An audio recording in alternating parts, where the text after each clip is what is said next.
మన హిందువులకు సంబంధించిన భూములన్నీ కూడా అన్యాక్రాంతం అయిపోతున్నాయి. అది గుర్తుపెట్టుకోండి. మన దేవాలయ భూములన్నీ కూడా కబ్జా చేస్తున్నారు, దేవాలయ భూములన్నీ అమ్మేస్తున్నారు. కానీ చర్చు భూములు అమ్మరు, వక్ఫ్ భూములు అమ్మరు. వక్ఫ్ భూములు ప్రభుత్వ ఆధీనంలో ఉండవు, చర్చు భూములు ప్రభుత్వ ఆధీనంలో ఉండవు. దేవాదాయ భూములు మాత్రము లేవు.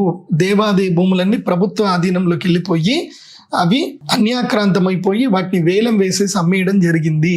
ఇది ఇప్పటి వరకు జరిగింది, ఇది వాస్తవం. సో ఇకపై మనమందరం గట్టిగా ఉండాలి. రేపు మన యొక్క అక్క చెల్లెలు కానీ, మన వాళ్ళు భవిష్యత్తు తరాలు పిల్లలు కానీ ధైర్యంగా ఉండాలి, స్థైర్యంగా ఉండాలి, మతం మారకూడదు అని అంటే మనం గో సంరక్షణ, భూ సంరక్షణ మనం చేసుకోవాలి. అది చేయాలంటే అది శ్రీచక్ర పీఠంతో సాధ్యమవుతుంది అని నేను విశ్వసిస్తున్నాను. ఇది అమ్మ ఆజ్ఞగా నేను ప్రవర్తిస్తున్నాను. శ్రీమాత్రే నమః. ఇక ఇది అందరు కూడా అర్థం చేసుకోండి, నా బాధ అర్థం చేసుకోండి.